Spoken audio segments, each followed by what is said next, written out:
Good morning. Okay, this is part 2 of our talk about the hell paintings. Okay, the paintings in the scenes of hell, and I'm continuing with the topic about the negative karma that will bring one to hell in relation to the first misdeed, which is killing. Okay, for this one, I would like to refer to this book. Talks on Buddha says the Ten Wholesome Ways Sutra. This was given by the late Venerable Master Chin Kung. Okay, I've introduced Master Chin Kung in the past video about Liao Fan Si Xun. Okay, so over here, this is actually a conversation between the Buddha and the Dragon King. So over here you can see, okay, this part over here.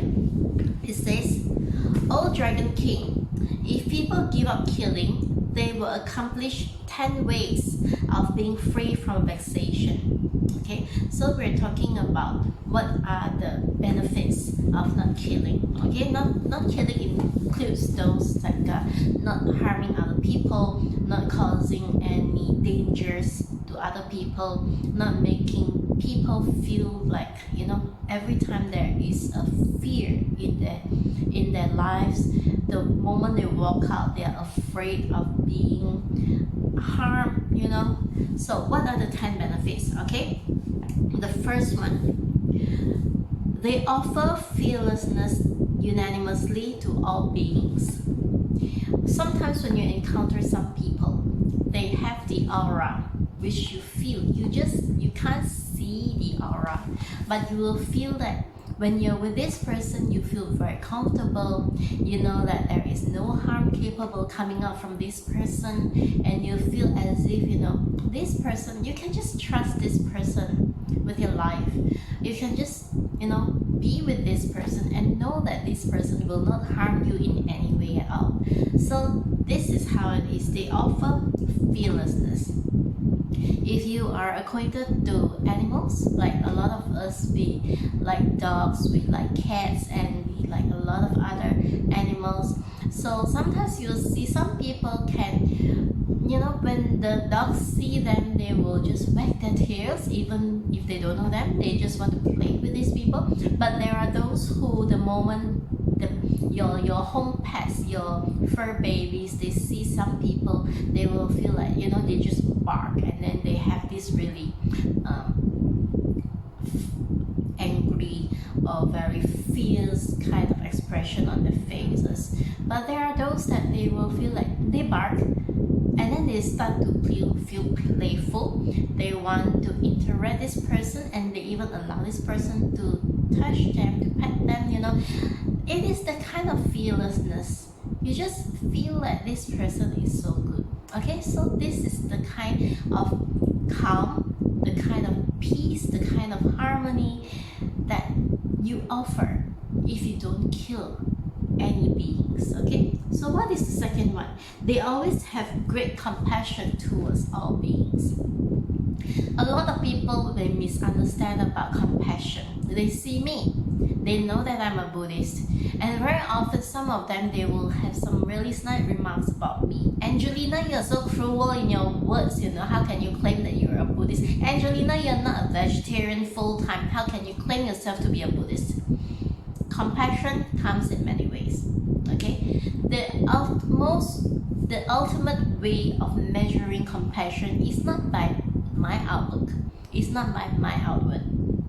In fact, there are often, if let's say, okay, let's go back to proper parenting. If your child is learning the wrong thing, okay, for example, your child is bullying another kid at school, your child has gone to the supermarket or gone to 7-Eleven or any convenience store, and then they just take something and walk out, will you be so nice as to say, "Oh, it's okay, you just stole something"? No, that is wrong, right? It is not the right way. So if I have snide remarks about something, you know that I'm just trying to make people wake up. Okay, that is also my way of compassion, because according to the Buddha, Buddha, there are few ways that people learn. Some people you can just hint to them, okay, and then they will know that they are wrong. There are some people that you need to tell it straight to their faces, okay. You can be nice, you can be not nice, okay, but they will understand and they will learn. There are some people that you can't work it in either ways. They are so stubborn. You just have to scold them, okay? Or you just, if it is going to be something that's so stubborn, they just need some punishment, okay? That is when punishments are due, all right? You don't go around taking a cane and whacking people and then call it as your way of teaching. You have to look at what is the temperament of the person before you go to this extreme, right? Otherwise, if the person is able to accept reasoning, able to understand when you give the proper explanations and not do the bad things again, but instead of doing all these steps, you go straight for the cane, what is going to happen? You cause fear. This person will have that fear in their heart for no particular reason other than your harassment. Yes, that one is a harassment. Okay, so this one is great compassion towards all beings. I want somebody to stop violence, not because I hate this person or I have any other things about this person, but because I'm also hoping that this person will one day see his true Buddha within. Our nature by itself, all of us are Buddhas. Okay, you have to remember that all of you are Buddhas. All of you are capable of returning to your true self, which is a Buddha. And all of us have it within us. It's just that now we are covered with a lot of layers. Layers from education in school, layer from improper parenting because we are all today years old and our parents have never been parents before they have us, right?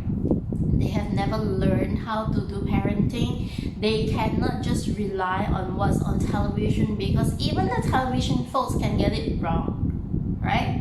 So that's why we are only today years old. We have to have the wisdom, the intelligence to look carefully in each situation because every individual is different, okay? But we have to look it in a way where it will bring to the ultimate well-being of the person, okay? Even if I constantly say punish those people in hell, all right? Back to our topic, the scenes of hell. They go to hell not because we hate them, not because it's like it serves you right, you know, that kind of punishment. No, we have them in hell because we want them to go there to serve the sentence and then to repent. Repenting means never to do it again, okay? Never. So it is out of compassion that we have this kind of punishment, okay? We move on to the third one, the benefits of not killing. All habitual tendencies of anger and hatred are cut off forever. If you do not have that thought of killing, okay, even thoughts are involved, okay? There are three: there are thoughts, actions, and words, okay? Through thought, you think of killing. Through action, you really go and kill. And through speech, you talk about killing, okay? So it starts from thought and then it goes with the speech and then it goes with the action, okay? So if you do not have the tendency, if killing is not an option, okay? If killing is absolutely not an option, you won't think of anger, you won't think of hatred. You don't have that option. You can't kill, okay? You can't harm. You're not supposed to do all these things. Eventually, you'll have to figure out a way to solve the problem instead of having a rising anger, having a rising hatred. So automatically you will also become a more peaceful person, a more gentle person, a more alluring, I would say. Somebody who is more, acceptable. Your aura will change automatically, right? You'll see some people who are harmless. They are always very patient. They are always, just very calm. You can do things to them and they're like, just smile it off. Okay? It's like, I try to stop you from it. I will stop you from it. I'm not angry with what you're doing. I don't hate you for what you're doing to me. I just want you to stop. Okay? Through time, you will stop. But I will not want to harm you. I will not harm myself either. I will not have anger in my heart. I will not have hatred in my heart. For those who have already read about the Dr. Emoto's experiment, if you haven't, then you just take a look at my highlights. You'll see a blog post that I have posted about Dr. Emoto's water experiment. Everything, okay, water has memory retention. Even if you were to just put a label on it, okay, if you put the label of love, of compassion, of kindness on the bottle with that water, okay, when it's frozen, and then Dr. Masaru Emoto took the molecules out to look in the microscope, these molecules are beautiful. Okay, they have really nice, those snowflake kind of features. But if you were to put the words angry, hate, violence, those negative words that is unnatural, even if you put the molecules under the microscope, it comes out just like monsters. Okay, that's exactly what it's going to do. Our body consists of a lot of fluid, a lot of water, and in fact, it's not just water that can have such memory retention. Our entire body, the entire ecosystem, okay? Because we always say what? We moisture our cells. So even within our every single cell, there is moisture, there is some water. So all of us, everything, every single cell will register what we always think about, what we always talk about, and recognize what we always do. So if there is an option of killing, you think about killing, you talk about killing, you act with the heart of killing, your entire body itself is going to be harmed before you can harm your so-called enemy. Because at the end of the day, there is no enemy. Okay? At the end of the day, there is no friend, there is also no enemy. You will find that each and every one are actually one with you. I am one with you, you are one with me. Okay? There is no distinction, there is no discrimination, there is no differentiation between you and me. We are all just one. So if we are wise enough, we will think of how to make everything good. Okay? When you're helping other people, you are also helping yourself. It's not like I help you, I become lesser. No, it's nothing like this. I help you, you elevate, I will also elevate. Okay? So automatically, if you do not have those killing thoughts, you don't have murderous thoughts, you will also have less anger, you will also eliminate hatred in your life, and your entire body, okay, all the cells with it, they will become so healthy. Okay, they will become all peaceful and calm, and they will go by their natural system, and they will do their duty that they're supposed to. Like your heart will function as your heart, your lung will function like your lung, your hair functions like your hair, your facial cells function as your facial cells.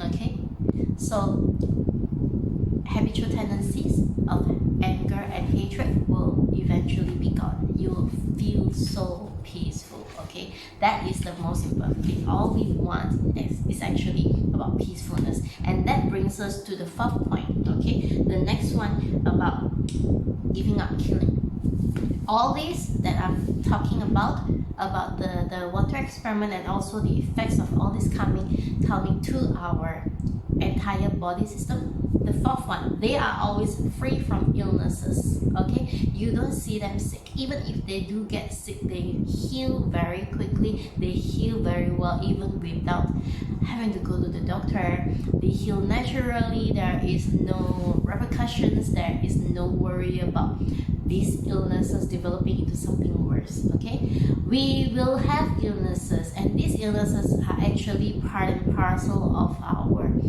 burning of negative karma. Okay, so all these negative karmas, where the negative karmas come from, it came from our thought, our words, and our action that we have known in the past. Because we were ignorant of the Dhamma, we are ignorant of the karmic effects of all these negative things, and they do come back as little illnesses.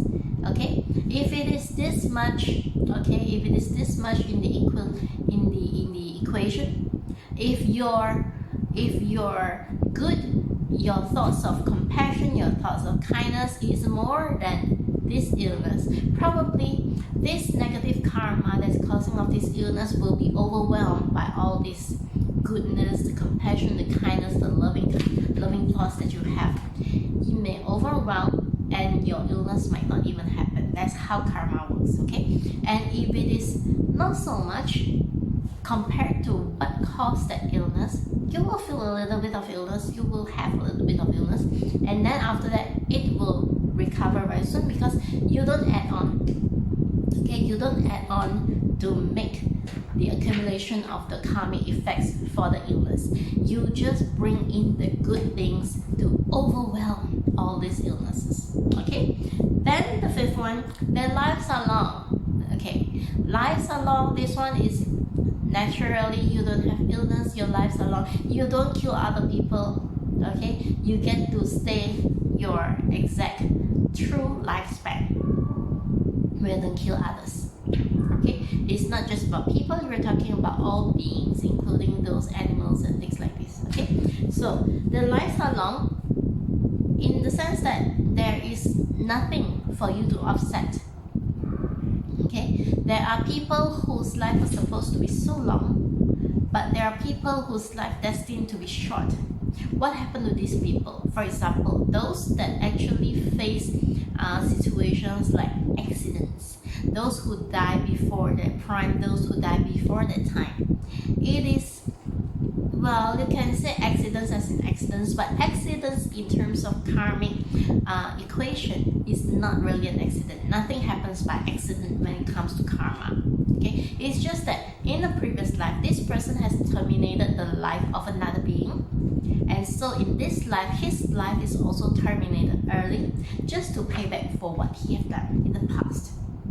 Okay, so this is the equation of karmic existence. Okay, it has an equation there that our modern computers are not able to compute, no matter how strong the computer is, no matter how grand the computer is. Okay, they are constantly protected by non-human beings.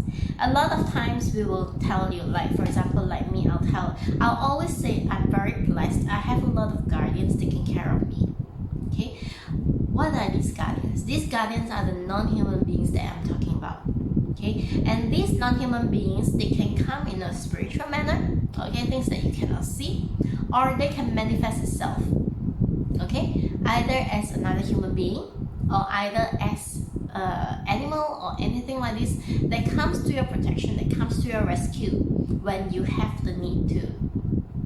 I can give you an example of an incident that happened to me many years ago. Okay, I was at that time struggling. You can see struggling young person who just graduated not too long ago, and I had this old car. Okay, I was driving. It wasn't really that old as in old car. It was actually a new car, but it runs on, you know, those digital meters instead of the needle meters for the fuel tank.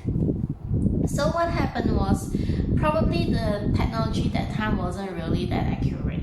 So when I was driving through the highway, I was driving along the highway, and on my way back from an interview in Kuala Lumpur, I stay in Penang. Okay, So I went down to Kuala Lumpur for an interview, and I came back. On my way back to Penang, I saw that the fuel tank, the gauge of it has like three sides. Okay, there were like 8 altogether.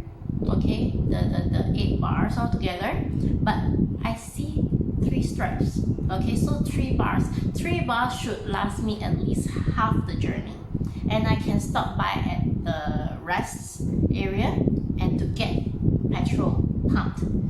But what happened was, this was a misreading of the vehicle, because the vehicle was hot, and so it felt as if it has 3 when in fact it has gone to 0. So my car stopped. You drive dun, dun, dun, dun, dun, dun, and then I couldn't go anymore. So I was stuck in the highway. There was not a single soul in sight. There was no, along the highway there are some phone booths that you can just call for SOS, for help along the highway. There was none in sight. So I was like, I don't know who to call, right? If I were to call back to Penang to my mechanic, I don't know how much it's going to cost me to get a tow car to pull my car back to Penang. I don't know what's wrong with my car either. So I did what I did best. I prayed, and I prayed to the Goddess of Mercy, Guan Shui Pusa. Okay, so I prayed to Goddess of Mercy. I said, oh gosh, help! Not at this hour. At that time, I wasn't earning much. I didn't have that kind of money, and in fact, this entire journey was very budgeted. Okay, I didn't stay overnight at any hotel. I went there in the morning, I had the interview, and then I drove back on the same day so that I saved in the hotel. I didn't stay overnight. I didn't have that kind of money for the overnight stay, in fact. So when I drove back, this was what happened. The car broke down. And out of nowhere, okay, suddenly a guy came, okay, one of those guys that tow cars. Suddenly he came, and then he said, I can pull your car for you to the nearest petrol station, which is like a few kilometers away. Okay, so I asked how much. He says 500 in cash. I was thinking in my brain, if I have 500 in cash, this won't be happening to me today, right? So I said, no, I don't have that kind of money. Oh, you don't have that kind of money? I said, no cash on me at all. Okay, then he just drove off. So I continued praying. I said, please have somebody help me. I was just running through my head who I can call to help me, rescue me from this. And suddenly, a tow truck, okay, a tow truck with a Chinese gentleman, an old uncle. He just came, he stopped in front of me and asked me, what happened to you? I said, I don't know. I think my car ran out of petrol. I didn't know about it because the meter reading was wrong. So I said, where do you stay? I said, I stay in Penang Island. I said, oh, Penang Island. I am driving up to Butterworth. Okay, Penang is the island. Butterworth is just the mainland next to the island. It also belongs to Penang, but it's on the mainland side. It's just like Kowloon to Hong Kong. Okay, so I'm going to Butterworth for lunch with my best friend. Okay, lunch with his best friend. It was along the way going from passing Ipoh, if you're familiar with the geography, Penang, Ipoh, Kuala Lumpur. So I was slightly above Ipoh. So he was driving upwards, and he offered to tow my car for me free of charge. But the condition is that he will tow me to a petrol station in Butterworth, and then that's it. Okay, he didn't need any payment. So to me at that time, I was like, oh, wow, this is really, thank you so much, Goddess of Mercy. Thank you so much, Guan Shui. So he sent me there without any payment. Okay, I fill up my petrol with whatever little cash that I have so that I can go back to Penang. And then, of course, I felt a lot of gratitude. I gave him money, he doesn't want it, so I just bought him something, a coffee from the petrol station, and I said, "Uncle, thank you so much. I cannot thank you enough." And he was going like, "No, it's okay. I'm just on my way to meet my friend for lunch." So you see, how often is it that you can actually meet someone who is just coincidentally going all the way, all this distance to have lunch with his best friend? If you say that this is not my guardian taking care of me, a non-human who just transformed himself into a human to help me through this, I won't believe it. Seriously, I won't believe it. I don't believe that there can be such coincidences, right? So always protected by non-human beings. All right, if you do not kill, you will be protected just like I am. Okay, so what's the next one? They have no bad dreams, always sleep and wake up happily. Do you have bad dreams? Okay, do you wake up happy? Do you wake up, feeling like, wow, last night's dream I was having this fight with this person. Last night's dream I was chased by monsters. Last night's dream I was wielding a sword and killing all these people and blah blah blah blah blah. You don't have any restful sleep, okay? Because sleep, as we know scientifically, is something that is like a reboot of your RAM. Okay, it's like your computer going for a reboot. You just have to restart your computer every now and then, or turn it off and go to sleep, and then it will run through every single RAM inside you, and then it just recounts everything. So if you constantly have these images of killing, you constantly have these thoughts, these words, these actions of killing, automatically this will also go into your sleep. Okay, they will follow you in your sleep. They will conjure themselves as dreams, and you won't have any peaceful sleep at all. Okay, so bad dreams, and then the entanglement of enmities are eradicated, and they are also free from all sorts of hatreds. Okay, if you do not kill, you do not harm other people, there can be a lot of problems that you have with others in the past. They become untangled, and you will be free from all kinds of hatred. People will just forget the hatred. People will just let go of whatever hatred that they have, whatever anger that they have harbored in their hearts for you. Okay, it will just untangle themselves. Like all this hatred and anger, if you were to use a piece of string, okay, you just tie them in a knot. Every time you feel angry, every time you feel hate, you just tie a knot to it. You see within that period of time how many knots you have made. And with all these knots that you have made, take your time to untangle it. Okay, you would have tied it so tightly that all these knots just sometimes it's so hard to untangle. And that is, I'm talking about straight line, right? In terms of our life, it's not even a straight line. It's as if you tie a knot over another knot over the other knot, and a knot continuously knotting and knotting and knotting again, right? That it becomes a huge ball of hate and anger. You try untangle that. I can bet that you will just want to, in the frustration, you will just get a scissors and then you cut it off. But in life, it doesn't happen that way. In karma, it doesn't work that way. You cannot just cut it off that way. Unless you have transcended all the realms of existence, even that, it is not a cutting through. You are actually disentangling, undoing the knots.